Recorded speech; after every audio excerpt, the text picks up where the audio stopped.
Hello, and welcome to another episode of Grief in the Raw. I'm your host, Kelli Holloway, and as always, I am just honored to share this sacred space of discussion with you to talk about grief and all the nuances and complexities of understanding our healing journeys together. Typically, I introduce my next guest at this time, but today it's just going to be me and you. I thought that it would be really purposeful to check in and to let you know after I received so many messages and good vibes, prayers, just encouraging me, because I just hit 2 years of my mom not being here. And so I thought that instead, in lieu of having a guest today, I just wanted to carve out some time, number one, to just say how appreciative I am of you thinking a little old me at this time, in this juncture of my journey. It has meant so much to me to have this covering of support. And I truly believe that just as much as God gives us testimony, He wants us to share it, because He wants the glory on the other side of the trial. And so first and foremost, I'm thankful to God for the platform. I'm thankful to God for His covering and for Him bringing me to a space where I can not just explore my own pain, journey, grief, but it has afforded me the opportunity to help others through theirs as well. And so for that, I can never repay you, but I do want to spend some time to say thank you, genuinely from my heart. It has been tough, and my grief scale was really, really high on October 3rd. Today, it's lighter, and I was sharing with someone not too long ago, actually, Dr. Harris. We did a live, and I was explaining to her that your anniversaries and your celebrations without your person will have you second guessing your healing. It actually will have you sitting there contemplating, am I really healing at all? Because I am falling apart. So I had to remind myself, and I want to remind anyone that's viewing or listening, please, please do not measure your healing and how far you've come by the moment of celebration or by the moment of the anniversary of your loved one passing or the anniversary of when you experience deep loss. Those anniversaries, they're tough. They're hard to get through. You really do have to go to a place where you allow yourself and give yourself permission to just fall apart. So my grief scale was pretty high. I was probably at about a 9 and a 10. I cried a lot more than I thought that I would, because I missed hearing my mother's voice. I missed our talks, and it was hard for me to think about the fact that it's only been 2 years. It's going to be even longer that I'm going to go without her. So I know that I'm not alone in that feeling, because when you have an anniversary, of course, all of the feelings come rushing back. Maybe the last conversation that you had with your person, maybe it was the funeral or any of the things going on and surrounding the situation of their passing. But I do want you to know that on those anniversaries and on those special occasions, and when I say special occasions, I mean it might be Mother's Day or it might be Father's Day. For you, it might be Christmas. Maybe that was your person's favorite holiday. When you come up on these anniversaries and holidays, treat yourself kindly. Build in that buffer that acknowledges your pain in a way that doesn't discredit your healing journey, because you still are on it. What is that they say? Joy come in the morning.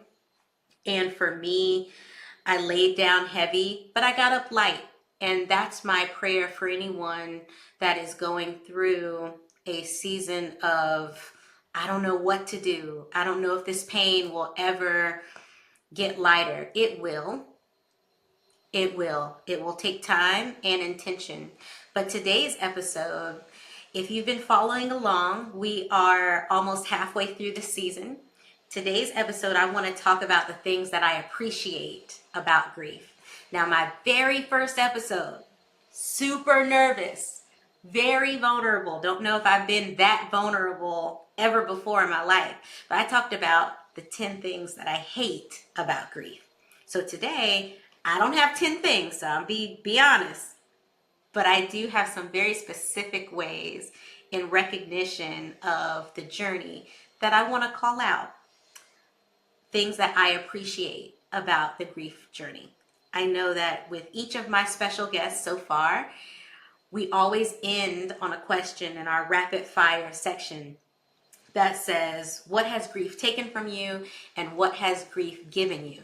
I was really intentional when I came up with those questions because I always want to know our perspectives on life is what really helps to mold the quality, right? And so when we're hearing from different people on different walks of life, knowing what is the hardest thing about grief and what has been the lightest thing about grief or what have they learned is always going to be helpful. So my episodes will always end there, but I realized I had not yet told anyone what has grief given me. So I want to take some time to discuss that because I know I put my guests in a hot seat of asking that really tough question to dig deep. And I also want to acknowledge that before I get into the list, on your grief journey, you may be in a place that you don't want to hear anything good about grief. Trust me, I know that first 3 to 6 months, 8 months, even over the first year, it was hard when someone said to me, there's an upside, or your person's in a better place, or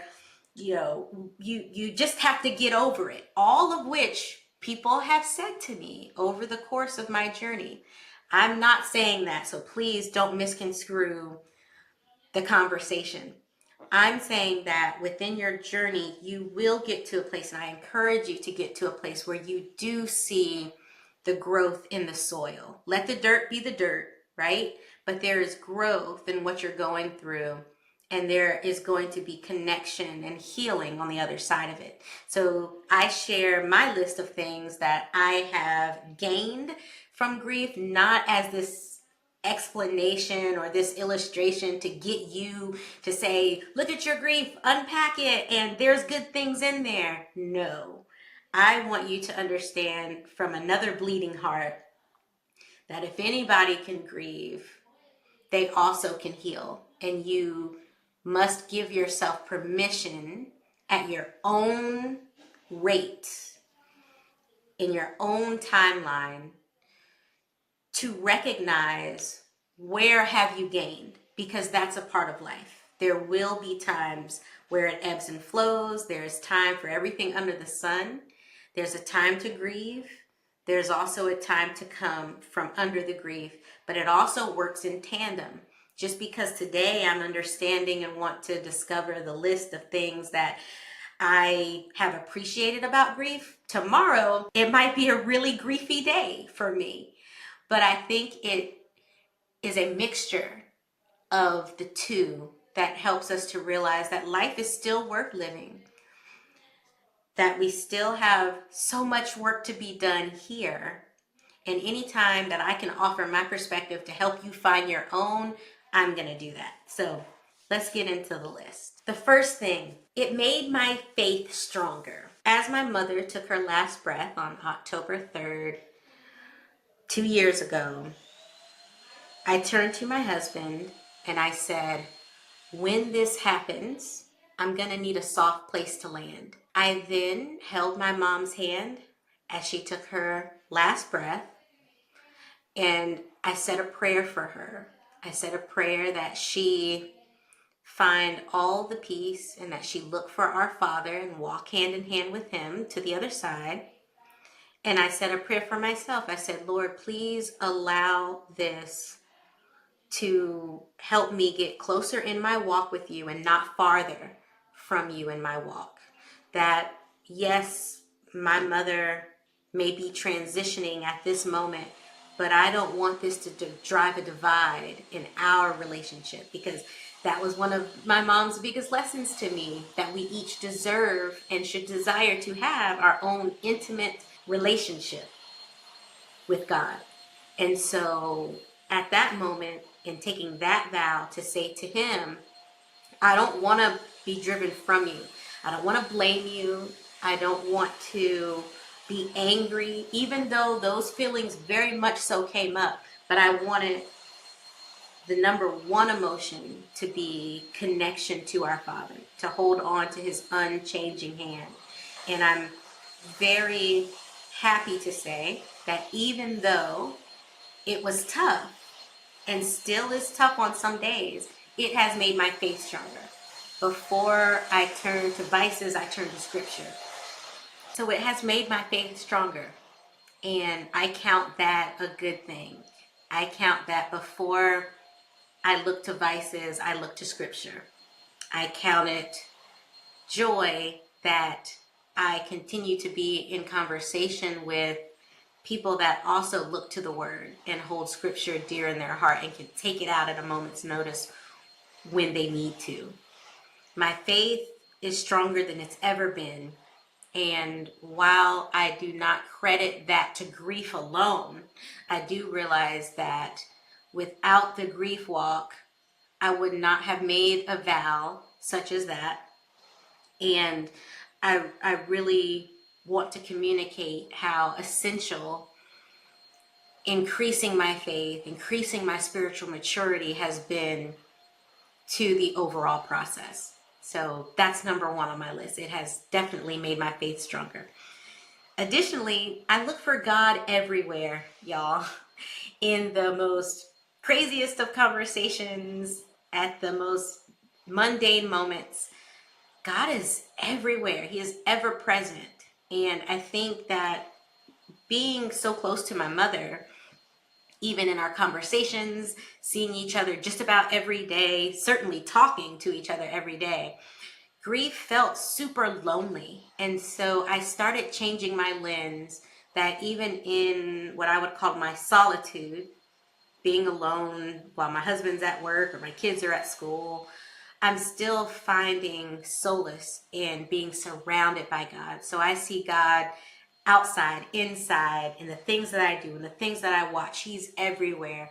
It's like just as much as my soul is always calling out and wanting to be somewhere in the vicinity of my mother, paramount to that, I'm seeking and wanting to be in God's presence. And so I think that that's a very sacred place to be, and that's something that I want for everyone.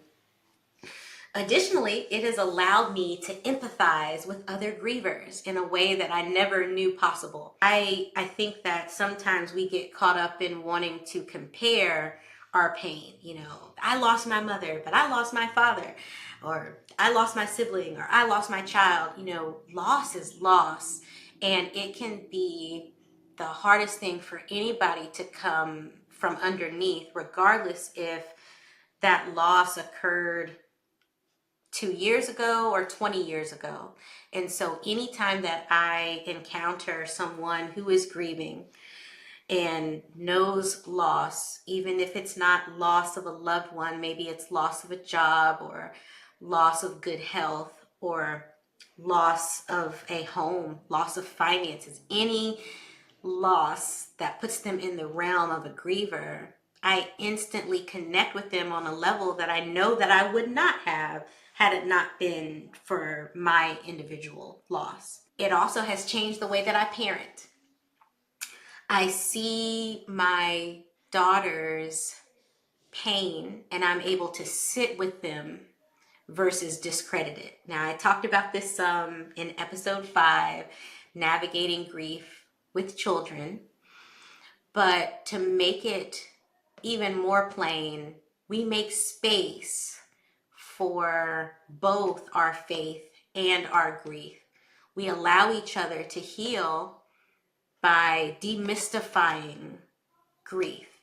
And to me, what that gives them permission to do is also empathize with others of all different walks. I saw it really simplistically the other day when we were driving by one of Zoe's classmates, and we're parking, getting ready to get out of the car. The classmate was kind of having a hard time, and Zoe says, well, Mom, it looks like she's grieving. And I was like, okay.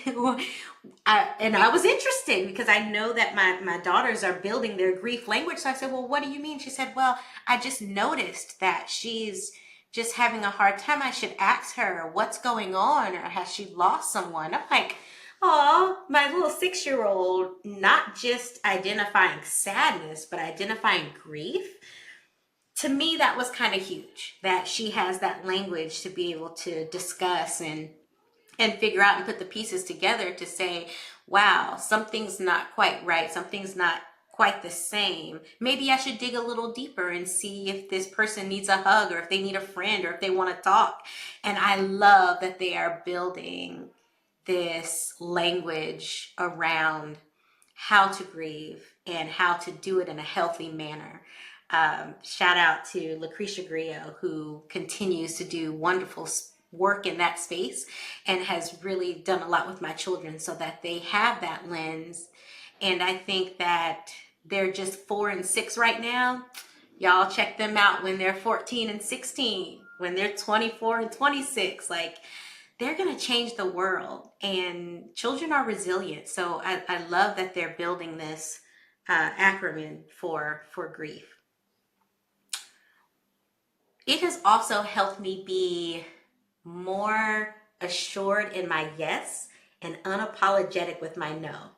This is one of my favorite things, because after you endure a loss, particularly the loss of a parent, I don't know what it is, but you just don't feel like wasting time anymore. So with the things that I used to try to do that I didn't necessarily want to do, not that I was not a genuine person, but I hold my boundaries, and my boundaries are my boundaries, and others have to kind of ebb and flow and gravitate to that or not, but I don't let someone talk to me any kind of way. I know that if I'm spending my time somewhere, I'm doing it intentionally. I've said yes to the things that I really, really, truly want to say yes to, and no to the things that I just don't want to be a part of. You can just kind of miss me with it, right? So I don't think I had that courage before. But now I realize that if I know anything about time, it's that it's fleeting. And so due to that fact, I have to be really, really intentional about where I spend my time, who I spend it with, and what I'm doing. And I know that that also comes as you age. I'm 37. So I know that that's also about being in your 30s, but baby, this is different. This just feels different. So I'm feeling immense gratitude for the fact that I have given myself permission to do exactly what it is with my life that I need to do and want to do, and show up for the people that need it the most. It has also allowed me to get more firm with the things that are inside my sphere of control and things that are outside of my sphere of control. So when my mom was nearing the end of her life, there were so many things that I was questioning. Well, Lord, if I just do this or talk to this doctor, or if we try that, if we try this. And I'm thankful to God that we did do so many different rounds of interventions and trying everything that we need to try.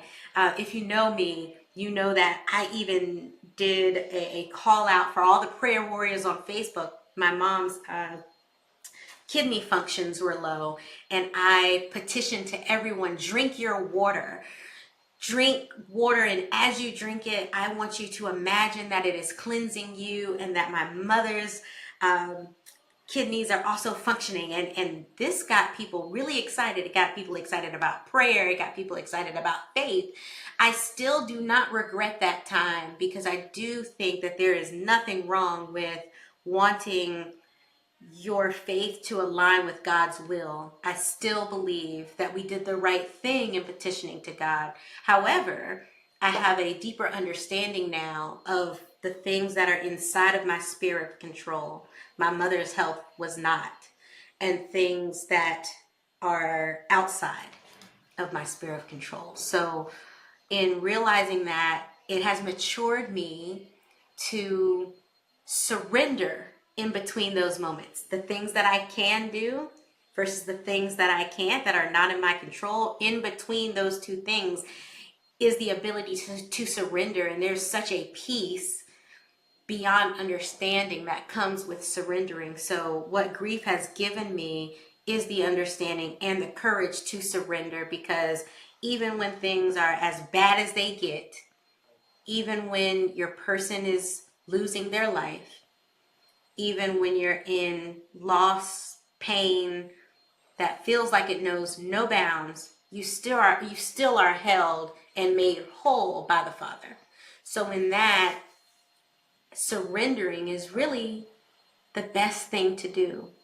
And because I have surrendered to that major life shift, I have seen this perpetual surrendering over time has led to really good things. I surrendered when I said yes to resigning from my position and taking a career break. I surrendered when I said yes to moving across the country and living in a town that we had never even visited before. It was scary, and it still is scary, but I know that grief gave me the courage to do that, because if you can survive your person leaving this world, you can surrender and survive anything. So in that regard, it kind of made me fearless. I don't feel fearless most days, but I think those moves and those instances of surrender really did make me feel fearless in the moment. I want to play today's social media call out, and it actually comes from a talk with TD Jakes and Oprah. He explains how pain always leaves a gift, and I think it's really, really purposeful for today's episode. So listen to this. And you said purpose will always out wrestle pain. Will it? Always has, always will, always has, all through history, always will. Purpose will always out wrestle pain. Wrestle it down to the floor and start the count, but before the count is over, purpose will always rise undaunted. It always has. It justifies the pain. It always justifies the pain, that there was some purpose, some higher meaning. I don't like pain, but the thing that I do like about pain is that it always leaves a gift behind. In my book, Crushing, I talked about how pain always leaves a gift. Look for it. It'll be a morsel of wisdom, a deeper strength, a greater tenacity, a new perspective on who you are and who the world is around you. Pain always leaves a gift, even if it's left in a wheelchair, even if it's left in a hospital bed. Pain always leaves in a gift. Through every abuse or misuse, there are certain things that you and I would not be if we had not been hurt the way we had been hurt. I get it. I know you do. I know you do. I get it. Pain always leaves a gift. Now, I will say, I remember hearing that conversation, a snippet of that sermon, a snippet of that Super Soul conversation prior to my mom passing, and I was all on board, like, yeah, pain always brings a gift. After my mom passed and I heard that same message, I believe somebody even sent it to me, I was like, no, I don't know that this has any gifts in it. And that's what I mean when I say, depending on where you are in your walk, you may not be open yet to hearing what you gain from pain and grief. And I want you to know that that's 1,000% okay. That no one can guide that timeline other than you. I don't know what will prompt it. I don't know when it will be. But I want to virtually hold your hand to let you know that you will find a gift in this. And I wholeheartedly believe in what Bishop T.D. Jakes is saying, that it doesn't mean that that gift replaces what you lost, because your person is irreplaceable. That time in your life, those moments, they're irreplaceable. But I am learning that everything is temporary. All things are fleeting, right? So it makes us love harder. It makes us do the brave thing. There are gifts in there if we are intentional enough to seek them out and discuss with God to find out what they are. It's there.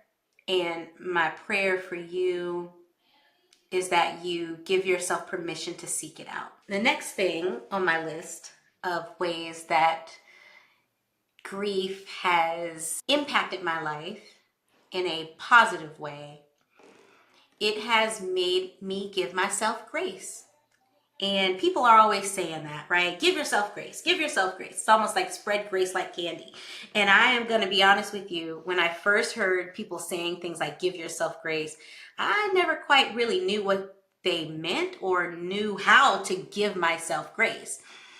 What I have found after my mother has passed is giving yourself grace is really connected to your healing. And it's also connected to you believing how tough or how hard something is for you. So think about it. If a friend tells you that they're having a really hard day and you ask them, well, what has happened? You know, they may have had a flat tire. They may maybe not have been able to get the kids to school on time, like things, just a ripple effect of hard in a small amount of time. You're going to give them grace because you're going to believe how hard that experience was for them. Why, when the shoe is on the other foot or the mirror is turned around to us, why is it that it's hard for us to give ourselves grace? Is it because we don't believe how hard a thing has been? And so sitting in recognition and realizing, man, things have been really, really tough. Huge life shifts like losing a loved one is super hard. Having to rearrange your whole life around this new idea of who you are, this new identity that is placed onto you almost at a blink of an eye, that is really hard. So when you sit with believing yourself on how tough things are, that's where the self-compassion comes from. That's where the grace comes from. And when you can give yourself grace, just like you would to another person, that's also connected to your healing. Because then you say, okay, things have been tough, but I'm tougher. But I really find that it's hard to give yourself grace if you don't even believe yourself of how difficult the road has been. So for anybody that needs that, the next time someone says, give yourself grace, I want you to repeat to yourself, that means I need to believe myself in how tough things have been. The last thing, close to the last thing, I think I have two more that I wanted to share with you. Grief has allowed me to find a community that understands and validates my experience. And I honestly believe that we all deserve that, regardless if it's grief stricken or anything else. Everyone deserves to have the validation of a community that trusts and believes and listens and holds hands and prays. I have found that, and I'm so honored to stand in the gap for other people as well. That's what has led me to do what I'm doing now and building community. And it has brought me to so many wonderful people and hearing and elevating stories in a way that I could have never imagined. So for me, that is something that grief has given me. It has stood in the gap of communication. It has stood in the gap of holding each other and letting each other know that, yeah, life gets tough. We encounter losses each and every day, but we can get up, we can be resilient, and we can find reasons to keep going. So when you find that community that understands and validates and listens, I want you to let them hold your hand while you cry. I want you to let them build you up. Let you be soft, crumble a little bit in front of them, like let it take you down. When you find those safe spaces, let the community stand in the gap for you. And I think you will find that the Lord is sovereign. The Lord will make certain that you have everything that you need, even if it doesn't look like what you previously thought it should look like. And I do think that that's what Bishop T.D. Jakes is saying as well, that sometimes when these gifts come to us, they're packaged in a way that we didn't ever think it would be something we'd be interested in opening. Then we open it and it blows our mind with the potential of how we can begin to heal. So yeah, as I said before, I wasn't going to be before you long, but these are the things that have been on my heart to share today for our discussion. I realize and know a lot of the time when we're talking about grief, it's a heavier talk. I wanted today to be light because we require the light just as much as we require the heavy. It is all a part of the journey, and it is a perpetual piece of your story that you can let the dark be dark, but also appreciate the light, because there is so much light and there is so much hope. And I hope that there has been something that I've said or something that I've sparked to give you, not that you need my permission, but to give you that courage to seek it out yourself. What has this moment in my life given me? And if the answer is nothing, know that that's okay too. And my prayer for you is that at some point, that tide turns for you. And I honestly, truly believe that it will. The last thing that I want to share, actually first, I have the sugar jar.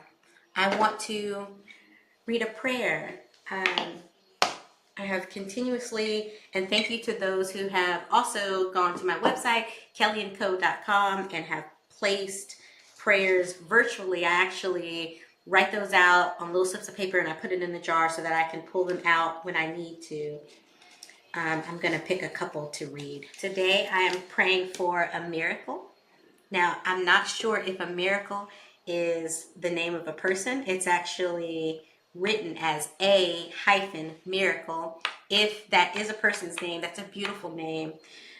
And or if this is just requesting prayer for a miracle in somebody's life, I love it. So I do want to pray for a miracle. And that's literally all that the slip says. It doesn't give details. And I think that that's what's so beautiful about prayer. Like, you don't even have to know someone's story or even someone's name. God already knows, right? So me putting it out into the atmosphere, and I want to appreciate and thank that person for allowing me to pray for them. I am also, that one was blank. I am also praying to Juana and her request for healing. I'm praying with you, my sister.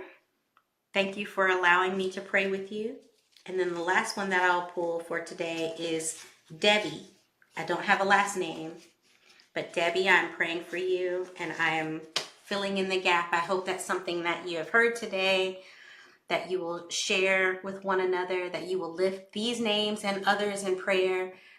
If there are prayer requests that you want to write in to me, please do that so that I can add you to my jar and I can add you to my prayer binder.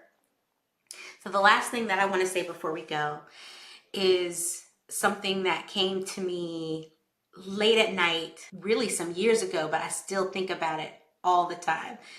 It's no mistake and it's no surprise to God how you are going to make it through this current season of your life. In fact, He is already there at the end of the trial, cheering you on and waiting for you to arrive.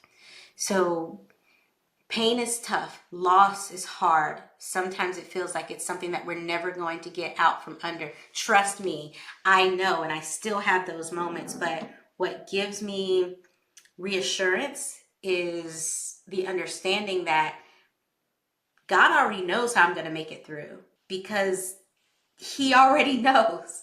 So if I trust and believe and I stay obedient to His assignments, it's already there. I just have to meet Him at the finish line. So that's my prayer for you today, amongst other prayers, is that you lean into the fact that God already knows how you're going to make it through. It might be a surprise to us and we're just kind of feeling like we're just wading in the water, but when I tell you he already knows and he's already celebrating you at the end of that finish line, I want you to walk boldly in that, because that's a word. That's it. Thank you for joining me for another episode of Grief in the Raw. I appreciate everyone that has been involved with the show, everyone who has sent beautiful messages of encouragement. Trust me, they do not go unnoticed and they do not go unread. So continue to connect with me inside and outside the show. Like and subscribe and all the things to express, again, sincere gratitude for you being here and being a part of the journey. Much love, much light, and take what you need, leave what you don't, share it with someone you think needs it the most. Much love. Thank you for joining me, Kelli Holloway, inside of today's episode. For a deeper dive, remember you can watch this episode on YouTube and listen on your favorite audio streaming platform. Make sure to like, share, and subscribe. For more information about Grief in the Raw podcast and to connect with me, my special guest, and the Grief in the Raw community forum, visit kellyandco.com. All links are in this episode's description. Tremendous thanks to the producer of Grief in the Raw, Miss Bethany Anderson, and major shout out to Jeffrey Smith, who curated the soundtrack for the pod.